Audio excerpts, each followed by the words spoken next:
जय हिंद साथियों। तो यहाँ पर हम आपके लिए पेपर कोड BPAG 171 आपदा प्रबंधन की पहली क्लास लेकर आ चुके हैं, क्योंकि आप लोगों के बहुत ज़्यादा कमेंट्स आ रहे थे। तो यहाँ पर हम पहली क्लास में कुछ इंपॉर्टेंट क्वेश्चंस को कवर करेंगे जो आपकी एग्जाम के लिए इंपॉर्टेंट है और जो आपके PYQ यानी कि प्रीवियस ईयर पूछे गए थे। तो आप लोग इस क्लास को पूरा एंड तक देखिएगा और अगर आपको क्लास पसंद आती है तो वीडियो को लाइक एंड चैनल को सब्सक्राइब करना मत भूलिएगा।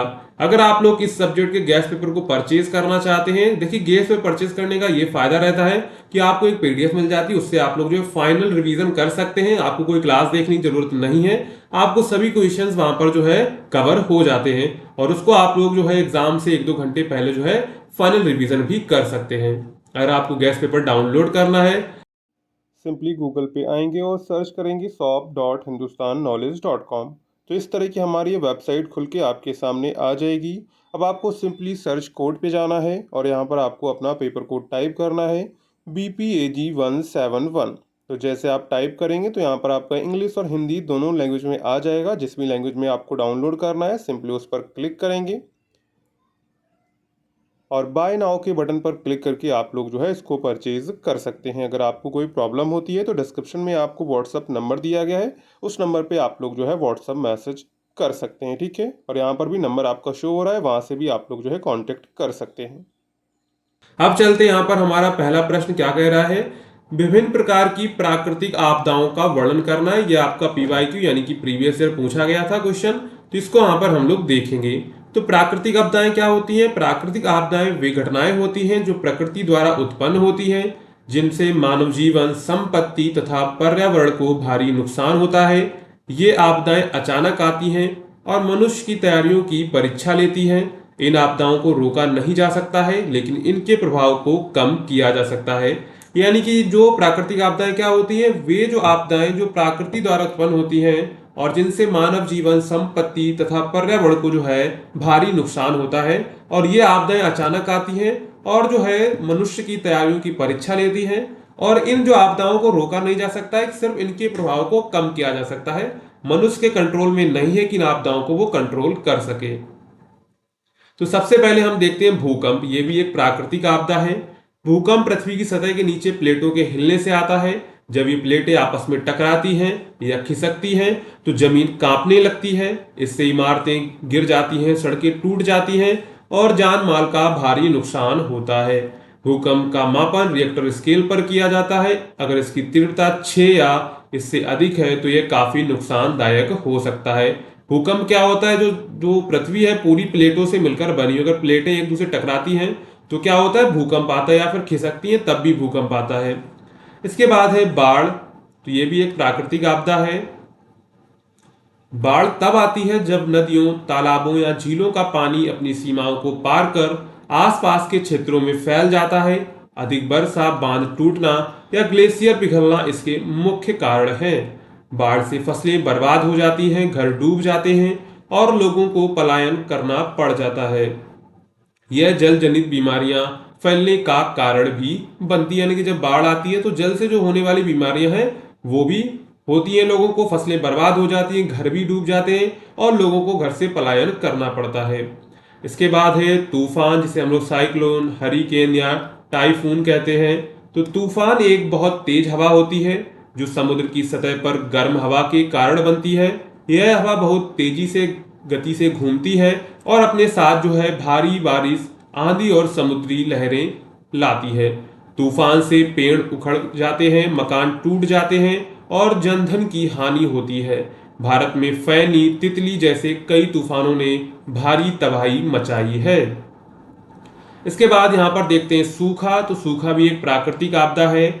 जब किसी क्षेत्र में लंबे समय तक बारिश नहीं होती है या जल स्रोत सूख जाते हैं तो वहां सूखा पड़ता है। सूखे की वजह से खेती नहीं हो पाती है, पानी की कमी हो जाती है और लोगों को पलायन करना पड़ता है। पशु और पक्षी भी इससे प्रभावित होते हैं। यह एक धीमी गति की आपदा है, लेकिन इसके प्रभाव बहुत गहरे होते हैं। सूखा एकदम नहीं पड़ता है, धीरे धीरे पड़ता है और जब सूखा एक जगह पड़ जाता है तो लोग दूसरी जगह पलायन करते हैं।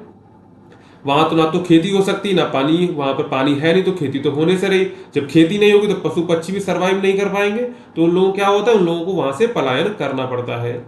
इसके बाद है भूस्खलन यानी कि लैंडस्लाइड। ये भी एक प्राकृतिक आपदा है। भूस्खलन जो है पहाड़ी इलाकों में तब होता है जब जमीन या जो चट्टान है अचानक नीचे गिर जाती है। यह आमतौर पर भारी बारिश या भूकंप के कारण होता है। भूस्खलन से सड़कें बंद हो जाती है, यातायात रुक जाते हैं और लोगों की जान भी खतरे में पड़ जाती है। हिमालयी क्षेत्रों में यह आपदा आम है। देखिए भूस्खलन कब होता है, या तो चट्टाने कोई बड़ी चट्टान गिर गई तो भूस्खलन हो जाएगा, या भारी बारिश हो गई, या भूकंप आता है तब भी जो है चट्टाने इधर से जो है पहाड़ जो है गिर जाते हैं। इसके बाद है ज्वालामुखी विस्फोट, वोल्केनिक इरप्शन।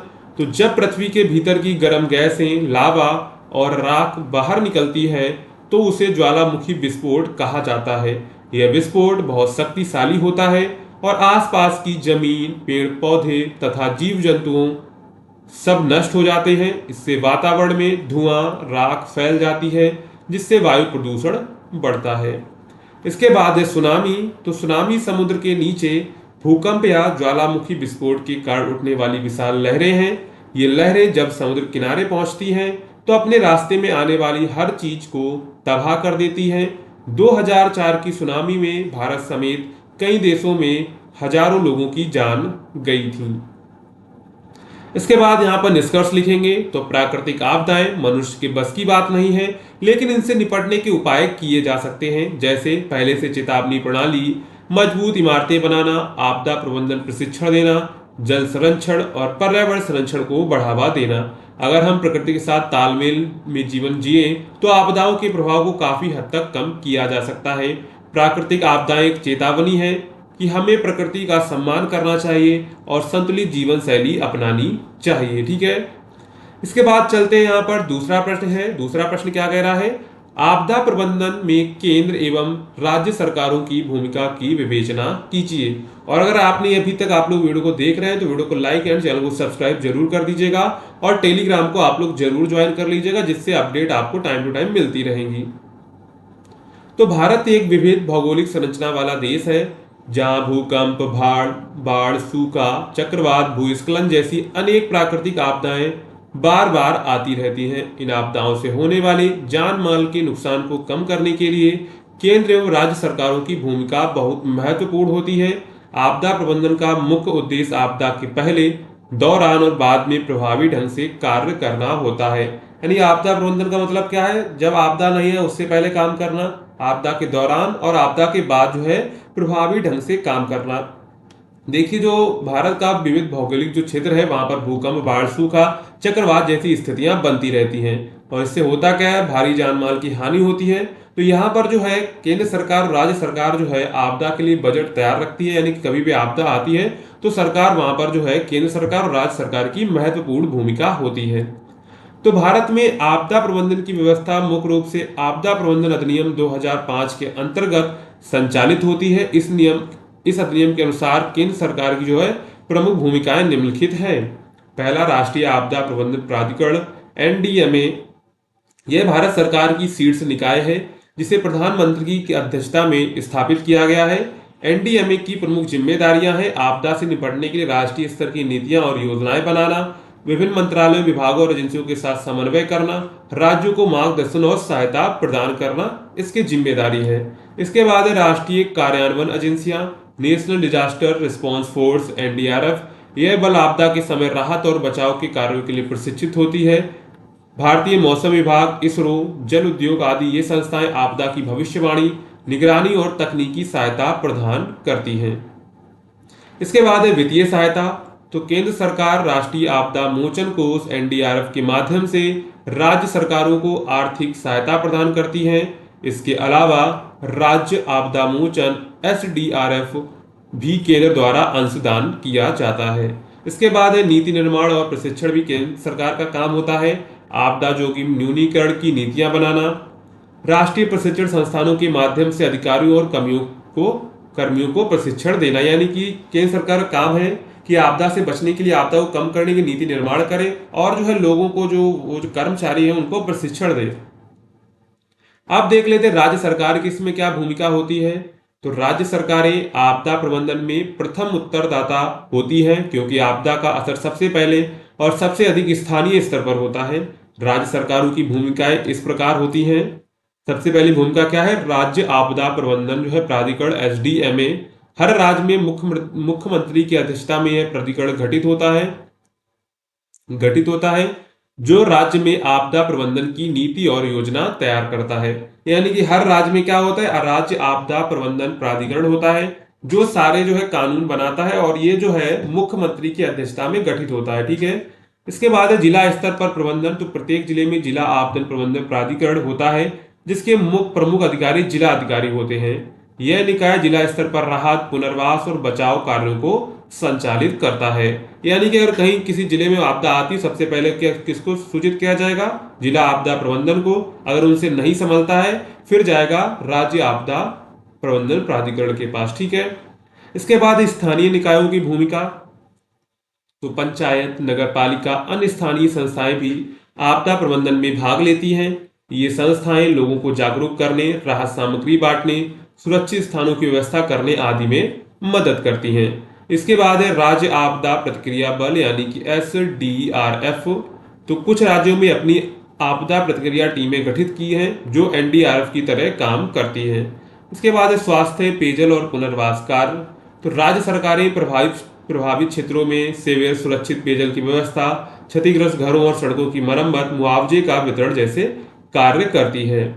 इसके बाद है समन्वय की आवश्यकता। केंद्र और राज्य सरकारों के बीच समन्वय बहुत आवश्यक है क्योंकि आपदा प्रबंधन बहुआयामी कार्य है जिसमें कई विभागों की भागीदारी होती है।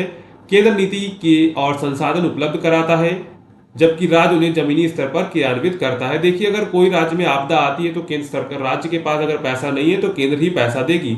अगर केंद्र के साथ आपके जो समन्वय नहीं है तो केंद्र सरकार भी पैसा देने से मना कर देगी। इसका जो खामियाजा है राज्य सरकार को भुगतना पड़ता है। तो ये याद रखें, केंद्र सरकार और राज्य सरकार के बीच जो है समन्वय होना अति आवश्यक है। एकीकृत कमांड प्रणाली, सूचना तकनीकी और संचार नेटवर्क का साझा उपयोग आपदा प्रबंधन को प्रभावी बनाता है। इसके बाद है निष्कर्ष। तो आपदा प्रबंधन एक सामूहिक प्रयास है जिसमें केंद्र सरकार नीति और संसाधन प्रदान करती है और राज्य सरकारें स्थानीय स्तर पर जो है क्रियान्वयन करती हैं। दोनों के बीच सहयोग और समन्वय से ही आपदाओं से होने वाले नुकसान को कम किया जा सकता है और एक सुरक्षित समाज का निर्माण संभव है। इसके बाद चलते हैं, यहाँ पर हमारा तीसरा प्रश्न है। तो तीसरा प्रश्न क्या कह रहा है, पुनर्निर्माण गतिविधियों के लिए धन प्रबंधन का वर्णन कीजिए। तो पुनर्निर्माण गतिविधियां क्या होती हैं, जब आपदा घट जाती है इसके बाद जो शुरू होती है घटनाएं, यानी कि मरम्मत करना। अगर मान लीजिए भूकंप आया तो जो घर वगैरह टूटे हैं तो उनको मरम्मत करना जो है पुनर्निर्माण कहलाता है। तो पुनर्निर्माण गतिविधियां प्राकृतिक आपदाओं जैसे भूकंप, बाढ़, तूफान, युद्ध, दंगे या अन्य किसी बड़ी आपदा के बाद शुरू होती है। इन गतिविधियों का मुख्य उद्देश्य प्रभावित क्षेत्रों को फिर से बसाना, बुनियादी ढांचे को ठीक करना और लोगों को सामान्य जीवन में वापस लाना होता है। इस पूरी प्रक्रिया में बहुत अधिक धन की आवश्यकता होती है, इसलिए पुनर्निर्माण कार्यों के लिए धन प्रबंधन जो है का बहुत महत्वपूर्ण होता है। यानी कि जो फंड मैनेजमेंट है इसके लिए बहुत जरूरी है। देखिए, कहीं भी आपदा आती है तो उसके लिए सबसे इंपॉर्टेंट क्या है, फंड, मतलब कि मनी। अगर पैसा नहीं होगा तो सारी व्यवस्थाएं नहीं हो पाएंगी। तो पुनर्निर्माण के लिए धन की आवश्यकता। तो जब कोई आपदा आती है तो कई चीजें नष्ट हो जाती, जैसे सड़क, पुल, स्कूल, अस्पताल, घर, बिजली, पानी आदि की व्यवस्था। इसके अलावा लोगों की आजीविका जैसे खेती, दुकान, उद्योग आदि भी प्रभावित होते हैं। इन सभी को फिर से बनाने के लिए सरकारों, संस्थाओं और समुदायों को मिलकर काम करना पड़ता है और उसके लिए बड़ी धनराशि की जरूरत होती है। तो धन के जो है मुख्य स्रोत कौन कौन से हैं वो देख लेते हैं। तो सबसे पहले तो सरकारी सहायता। केंद्र और राज्य सरकारें आपातकालीन राहत और पुनर्निर्माण के लिए विशेष बजट निर्धारित करती हैं। आपदा प्रबंधन कोष जैसे राष्ट्रीय आपदा मोचन कोष NDRF और राज्य आपदा मोचन कोष SDRF से भी धन प्रदान किया जाता है। इसके बाद अंतर्राष्ट्रीय सहायता, यानी कि संयुक्त राष्ट्र, विश्व बैंक, एशियाई विकास बैंक, अंतर्राष्ट्रीय गैर सरकारी संस्थाएं NGOs जरूरत पड़ने पर मदद देती हैं। ये सहायता जो है अनुदान, ऋण या तकनीकी सहयोग के रूप में हो सकता है, वो आपको अनुदान दे दें या फिर आपको लोन के रूप में दें। तो ये सारी सहायताएं जो है अंतर्राष्ट्रीय सहायता की तरफ से मिलती हैं। इसके बाद है गैर सरकारी संगठनों की भूमिका। तो बहुत से NGO पुनर्निर्माण कार्यों में सक्रिय रहते हैं। वे धन एकत्रित करके प्रभावित इलाकों में राहत और पुनर्निर्माण के कार्य करते हैं। इसके बाद है जन भागीदारी और दान। तो आम जनता भी राहत कोष में पैसे दान करती है। कई कॉरपोरेट कंपनियां अपनी सामाजिक जिम्मेदारी CSR के तहत फंड देती हैं।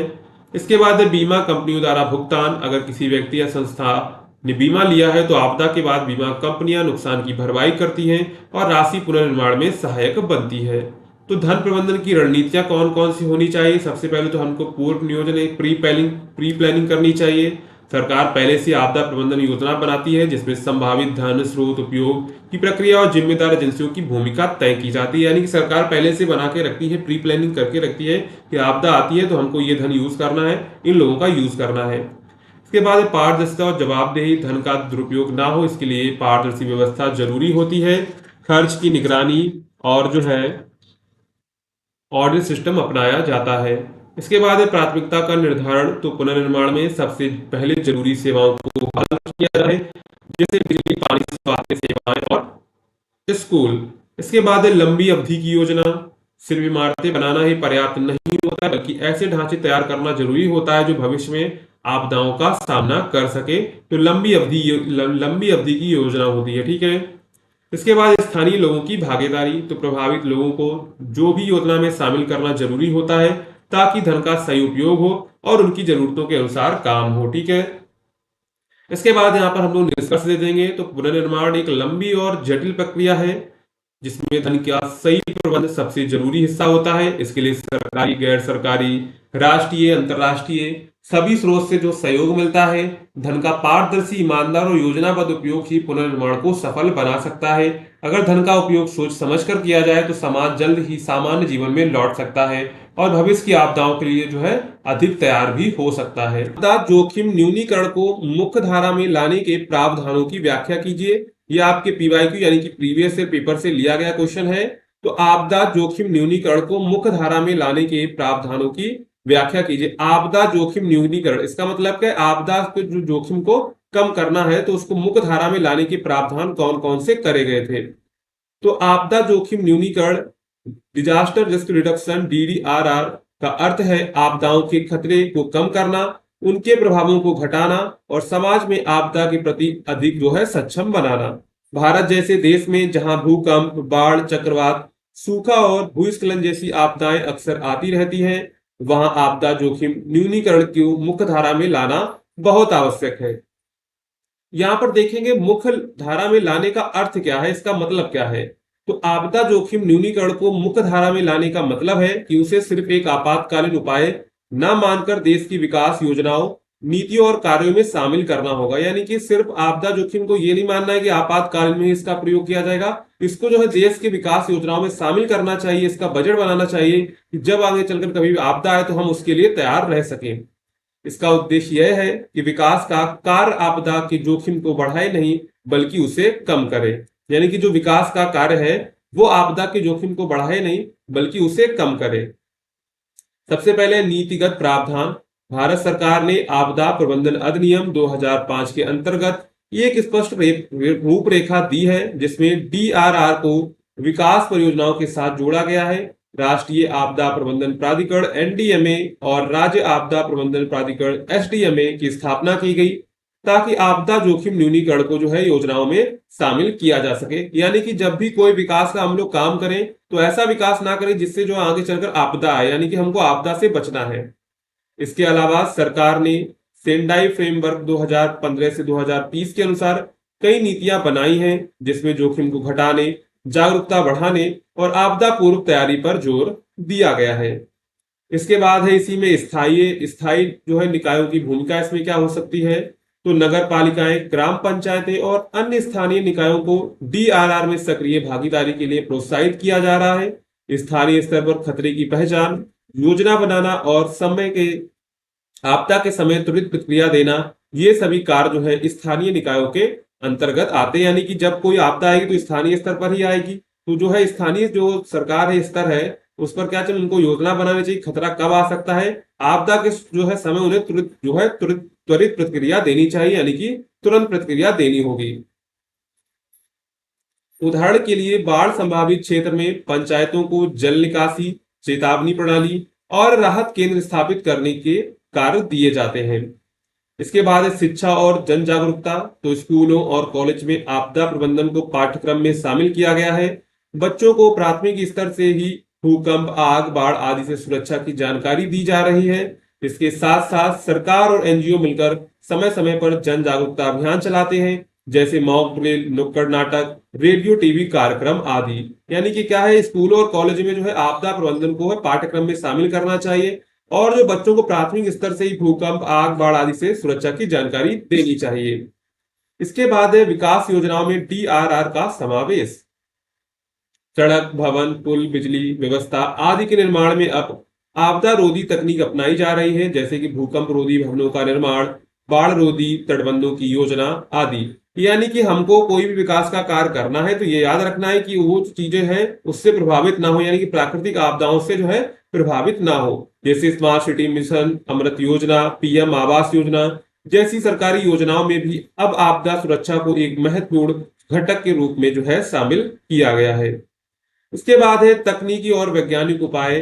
तो आपदा की भविष्यवाणी और चेतावनी के लिए उपग्रह, रडार, सेंसर आदि का उपयोग किया जा रहा है। आईएमडी, इसरो जैसे संस्थान मौसम और आपदा से जुड़ी भविष्यवाणियां समय पर प्रदान करते हैं। इससे जान माल के नुकसान को कम किया जा सकता है। जीआईएस मतलब जियोग्राफिक इंफॉर्मेशन सिस्टम और रिमोट सेंसिंग की मदद से संवेदनशील जो है क्षेत्रों की पहचान की जाती है। यानी कि इसरो और आईएमडी जैसे संस्थान है वो मौसम आपदा से जुड़ी भविष्यवाणियां हैं वो हमको पहले ही बता देते हैं कब आपका जो है भूकंप आने वाला है, कब जो है कोई तूफान आने वाला है, जिससे क्या होता है हम लोग जो जान माल की हानि को कम कर सकते हैं। इसके बाद है सहयोग और साझेदारी। तो सरकार, गैर सरकारी संगठन, एनजीओ, अंतर्राष्ट्रीय एजेंसियां और निजी क्षेत्र सभी को मिलकर काम करने की जरूरत है। आपदा प्रबंधन में सामूहिक सहयोग से प्रभावी योजनाएं बनती हैं और उनका जो है बेहतर क्रियान्वयन होता है। यानी कि जब भी आपदा प्रबंधन आती है तो सामूहिक सहयोग होना जरूरी है। अगर सामूहिक सहयोग नहीं होगा तो योजनाएं नहीं बन पाएंगी और उनका जो बेहतर क्रियान्वयन भी नहीं हो पाएगा। ठीक है। इसके बाद यहाँ पर हम लोग निष्कर्ष देंगे। तो आपदा जोखिम न्यूनीकरण को मुख्य धारा में लाना आज के समय की आवश्यकता है। यह न केवल जीवन की सुरक्षा सुनिश्चित करता है बल्कि सतत विकास की दिशा में भी एक मजबूत कदम है। जब हम डीआरआर की शिक्षा, स्वास्थ्य, इंफ्रास्ट्रक्चर, पर्यावरण और शहरी परियोजनाओं में शामिल करते हैं तभी हम जो है एक आपदा रोधी समाज बना सकते हैं। इसलिए नीति से लेकर स्थानीय स्तर तक सभी को इसमें जो है भागीदार बनाना होगा। इसके बाद यहाँ पर चलते हैं, दूसरा प्रश्न क्या है। तो दूसरा प्रश्न है राष्ट्रीय आपदा प्रबंधन प्राधिकरण के उद्भव, विकास एवं कार्यों का वर्णन कीजिए। तो यहाँ पर सबसे पहले इंट्रोडक्शन आप लिखेंगे। भारत एक विशाल और विविधतापूर्ण देश है जहां भूकंप, बाढ़, चक्रवात, सूखा, भूस्खलन आदि जैसी कई प्रकार की प्राकृतिक आपदाएं आती रहती हैं। इन आपदाओं से जान माल की हानि बहुत होती है। पहले भारत में आपदा से निपटने के लिए कोई स्थायी और व्यवस्थित व्यवस्था नहीं थी। जब कोई आपदा आती थी तभी तात्कालिक कदम उठाए जाते थे।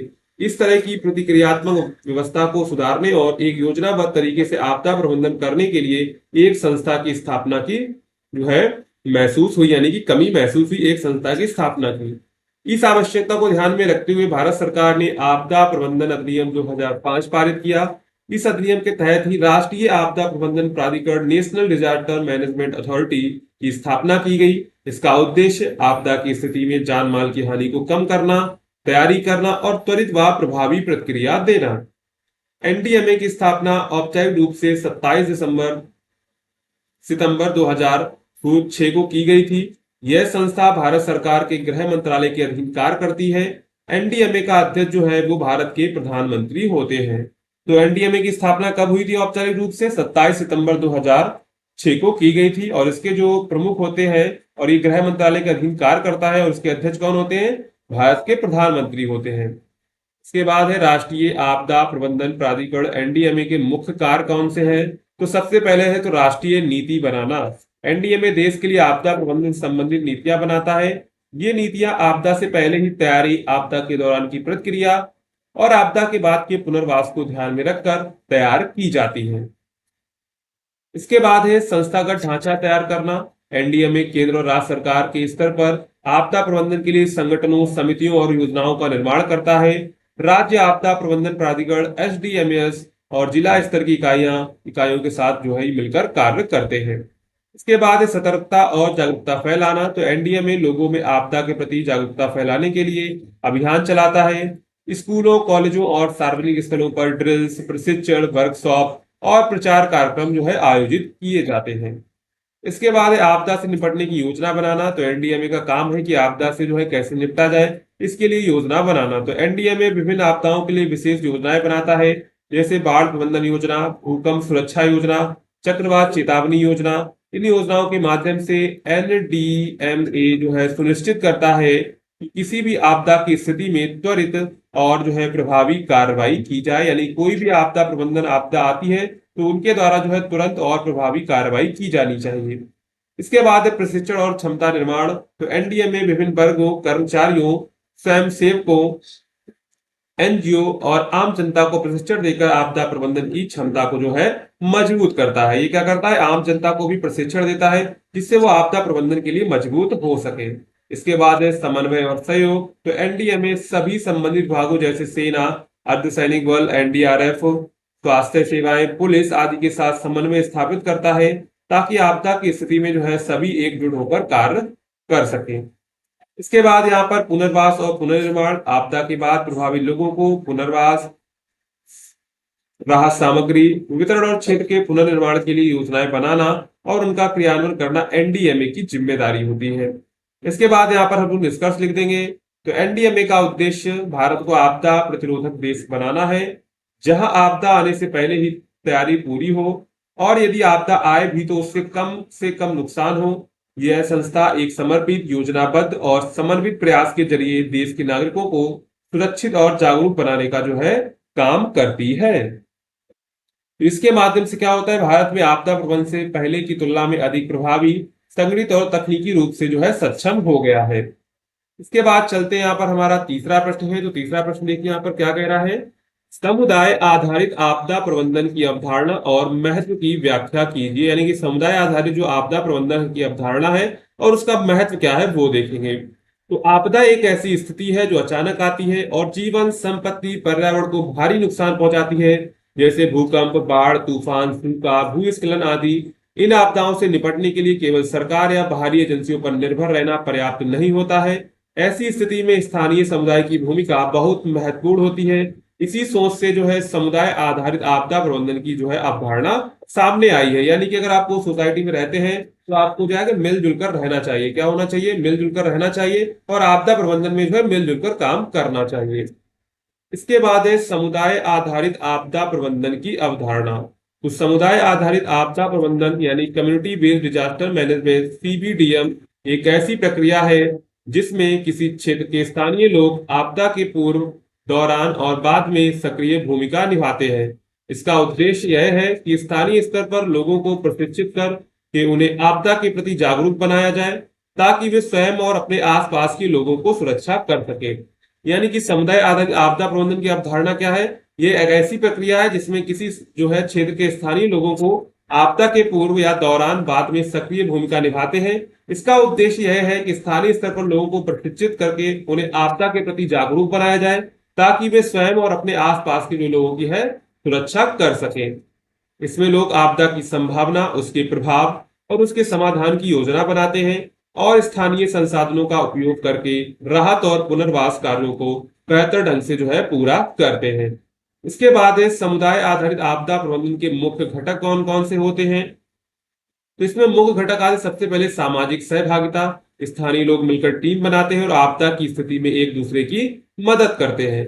इसके बाद है स्थानीय संसाधनों का उपयोग। लोग अपने पास उपलब्ध साधनों जैसे रस्सी, नाव, प्राथमिक उपचार किट, मोबाइल फोन आदि का उपयोग करके जो है बचाव कार्य करते हैं। इसके बाद प्रशिक्षण और जागरूकता। समुदाय के लोग को समय समय पर आपदा से निपटने का प्रशिक्षण जो है दिया जाता है।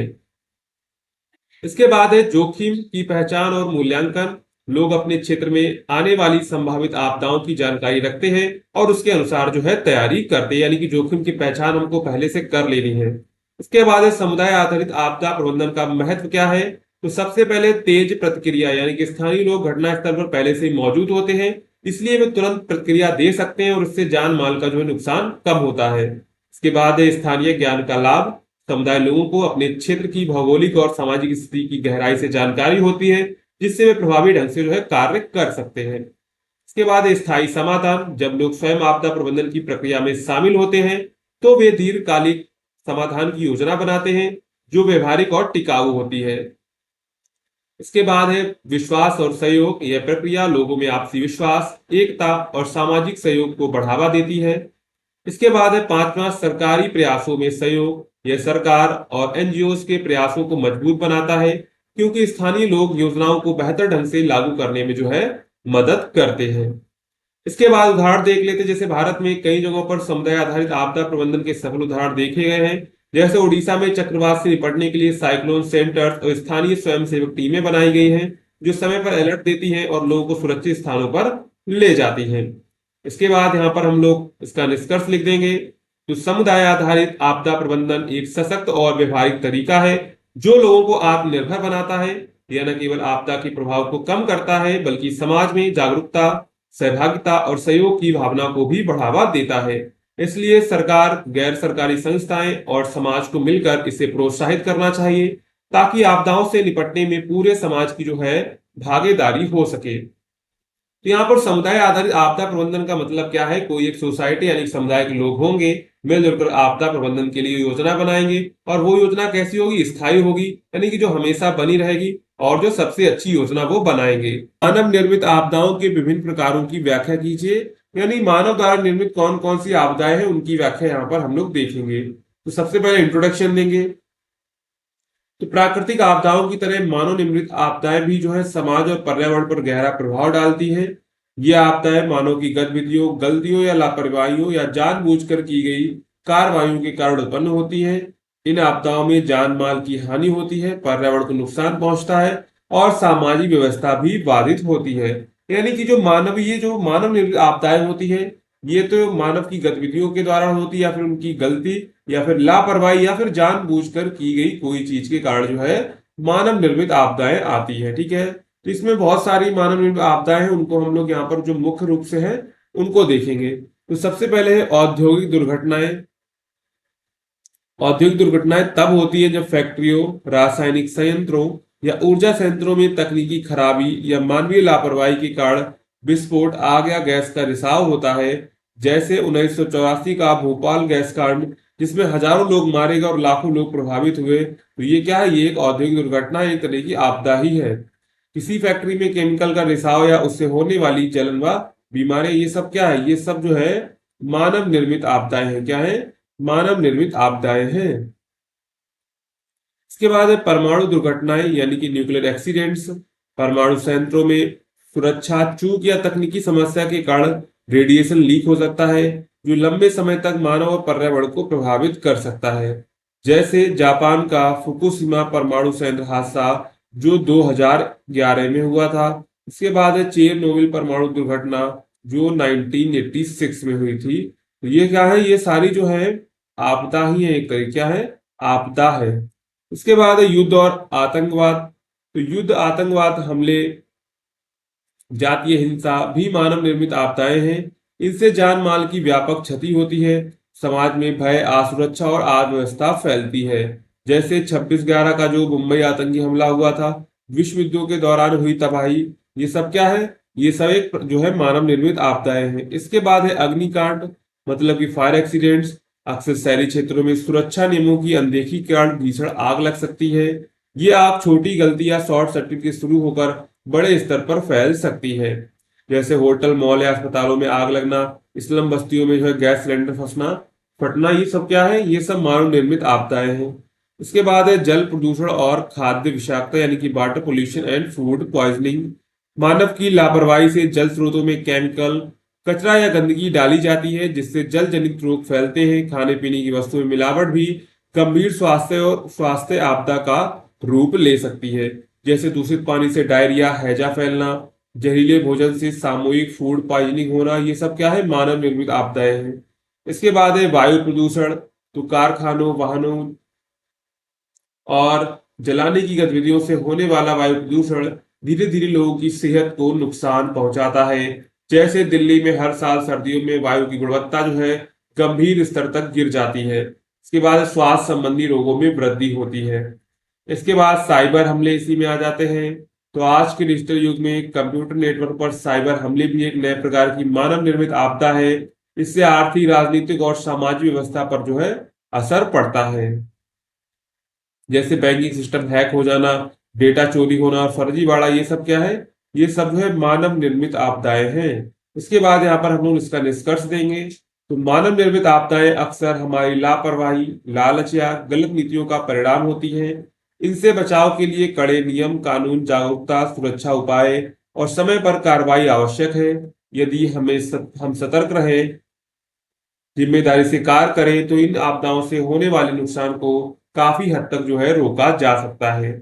मानव की सोच और कार्रवाई दोनों ही इस दिशा में बदलाव ला सकते हैं। इसके बाद है क्षति आकलन के आयामों की चर्चा। जब किसी आपदा जैसे भूकंप, बाढ़, सूखा, तूफान आदि के बाद उसका मूल्यांकन किया जाता है, तो उसे क्षति आकलन कहते हैं। यानी कि जब कोई आपदा आ जाती है, इसके बाद हम उसका मूल्यांकन करते हैं, तो इसे कहते हैं क्षति आकलन, यानी कि डैमेज असेसमेंट। इसका उद्देश्य यह जानना होता है कि आपदा से कितनी और किस प्रकार की हानि हुई है, किस क्षेत्र में ज्यादा प्रभाव पड़ा है, और यह जानकारी जो है राहत और पुनर्वास कार्यों को सही दिशा देने के लिए जरूरी होती है। यानी कि क्षति आकलन का मतलब क्या है? जब कोई जो है आपदा आ जाती है, इसके बाद क्षति आकलन की जाती है, किस क्षेत्र में ज्यादा प्रभाव पड़ा, यानी किस क्षेत्र में ज्यादा नुकसान हुआ और किस क्षेत्र में कम नुकसान हुआ।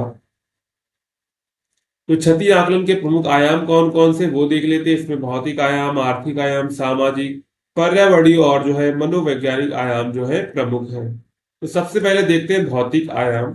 यह आयाम उन वस्तुओं, संरचनाओं की हानि को मापता है जो भौतिक रूप से नष्ट हुई, जैसे मकान, दुकानें, इमारतें गिर जाना, सड़कें, पुल, रेलवे लाइन, बिजली के खंभे, जलापूर्ति आदि का टूटना, फसल, पशु, गोदामों में रखा सामान नष्ट होना, ये सब क्या है? भौतिक आयाम है। ये सबसे पहला और सीधा आकलन होता है, क्योंकि इसे आंखों से जो है देखा और मापा जा सकता है। इसके बाद है आर्थिक आयाम, यानी कि इकोनॉमिक डायमेंशन।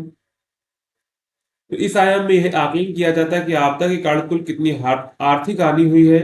इसमें निम्न शामिल है, जैसे व्यापार में कितना घाटा हुआ, कृषि उत्पादन का कितना नुकसान हुआ, लोगों की आय स्रोतों पर क्या असर पड़ा, बेरोजगारी में वृद्धि हुई। ये सब क्या है? ये सब जो है इसके आर्थिक आयाम है। ठीक है। इस आयाम का उद्देश्य यह होता है कि सरकार और संस्थाएं समझ सके कि किसे आर्थिक सहायता दी जानी चाहिए और कितनी दी जानी चाहिए।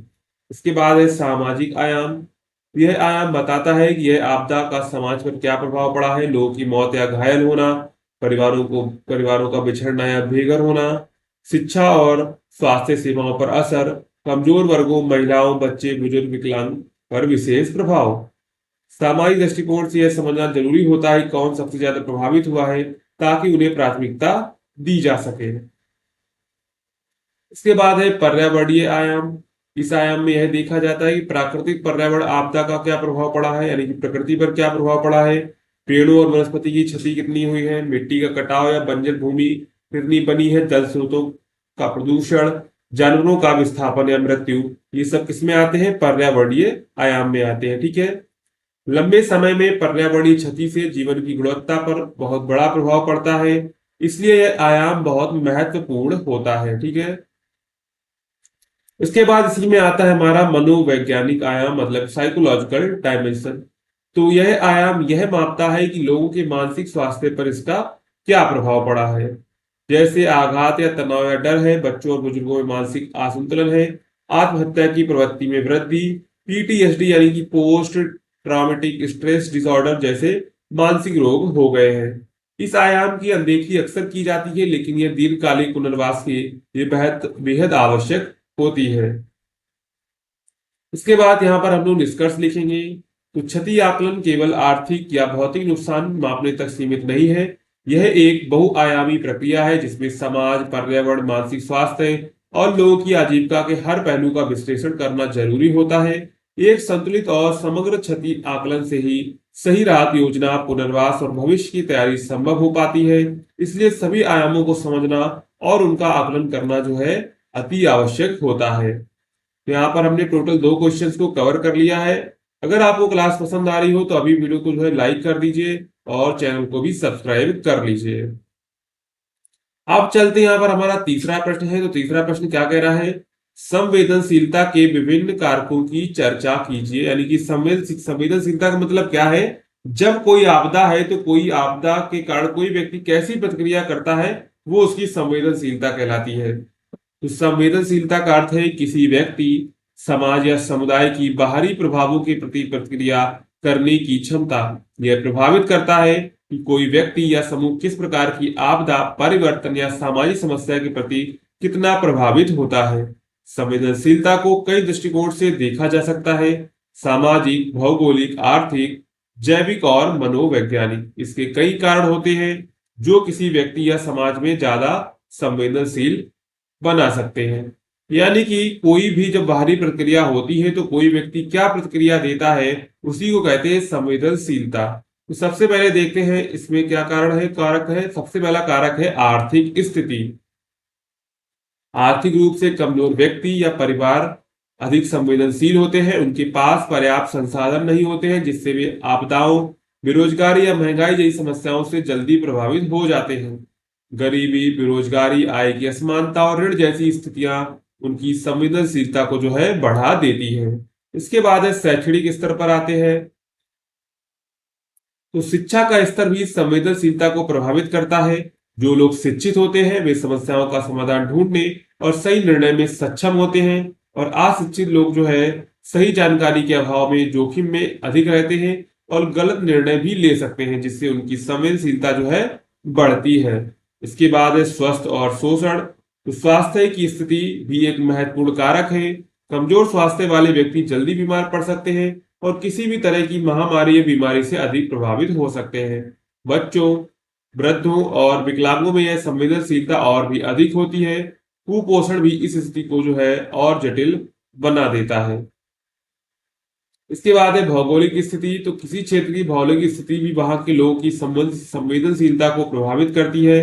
जैसे जो लोग समुद्र तट पर, पहाड़ या बाढ़ग्रस्त क्षेत्र में रहते हैं वे प्राकृतिक आपदाओं जैसे भूकंप, तूफान, भूस्खलन आदि के प्रति जो है अधिक संवेदनशील होते हैं। यानी कि उनके प्रति उनको जानकारी होती है, उनको पता चल जाता है अगर कोई आने वाला है तूफान, तो उसके प्रति जल्द ही जो है प्रतिक्रिया देते हैं और सभी चीजें अपनी जो है बचा लेते हैं। इसके बाद आती है सामाजिक संरचना। जाति, धर्म, लिंग, सामाजिक वर्ग भी संवेदनशीलता को प्रभावित करते हैं। उदाहरण के लिए अनुसूचित जाति या जनजाति के लोग या महिलाएं अक्सर संसाधनों या सुविधाओं से वंचित रह जाती हैं, जिससे उनकी संवेदनशीलता बढ़ती है। सामाजिक भेदभाव भी इसमें योगदान देता है। इसके बाद है राजनीतिक स्थिति और शासन व्यवस्था। तो जहां शासन व्यवस्था मजबूत होती है वहां संकट की स्थिति में प्रभावी मदद मिलती है, लेकिन जहां शासन कमजोर होता है वहां लोगों को सहायता मिलने में कठिनाई होती है, जिससे उनकी संवेदनशीलता बढ़ती है। भ्रष्टाचार, गलत नीतियां और योजनाओं को ठीक से लागू करना भी एक जो है इसका कारण है। इसके बाद आते हैं पर्यावरणीय स्थिति। तो पर्यावरणीय कारक जैसे वन कटाई, जलवायु परिवर्तन, प्रदूषण आदि भी संवेदनशीलता को प्रभावित करते हैं। यदि किसी क्षेत्र का पर्यावरण असंतुलित है तो वहां रहने वाले लोगों की जीविका और स्वास्थ्य दोनों पर असर पड़ता है। इसके बाद है तकनीकी पहुंच। इसी में तो इन तकनीक की पहुंच भी एक महत्वपूर्ण भूमिका निभाती है। जिन लोगों को सूचना और संचार की सुविधाएं जैसे इंटरनेट, मोबाइल, रेडियो आदि उपलब्ध नहीं है, वे समय पर जरूरी जानकारी से जो है वंचित रह जाते हैं और संकट का जो है सामना नहीं कर पाते हैं। इसके बाद हम यहाँ पर निष्कर्ष देंगे। ठीक है, तो निष्कर्ष में क्या देंगे? निष्कर्ष में देंगे हम लोग यहाँ पर संवेदनशीलता एक जटिल प्रक्रिया है जो कई कारकों पर निर्भर करती है। सामाजिक, पर्यावरणीय, भौगोलिक सभी तत्वों में इसमें योगदान देते हैं, और जो है इन कारकों को पहचाना जाए और उनके जो है अनुसार योजनाएं बनाई जाए तो संवेदनशीलता को जो है कम किया जा सकता है। तो संवेदनशीलता क्या है? कोई भी व्यक्ति कोई बाहरी प्रतिक्रिया होती है तो उस पर वो क्या प्रतिक्रिया देता है उसी को कहते हैं संवेदनशीलता। मतलब कि अगर आपदा आती है तो व्यक्ति कितनी जो है तेज प्रतिक्रिया देता है उसी को कहते हैं संवेदनशीलता। उसकी प्रतिक्रिया तेज है तो इसका मतलब है कि उसकी संवेदनशीलता जो है वो ज्यादा है। ठीक है, तो ये आपके टोटल यहाँ पर 3 क्वेश्चंस को हमने कवर कर दिया है। अगर आपको ये क्लास पसंद आई हो तो वीडियो को लाइक करिएगा, चैनल को सब्सक्राइब करना मत भूलिएगा। ठीक है, मिलते हैं अगली क्लास में।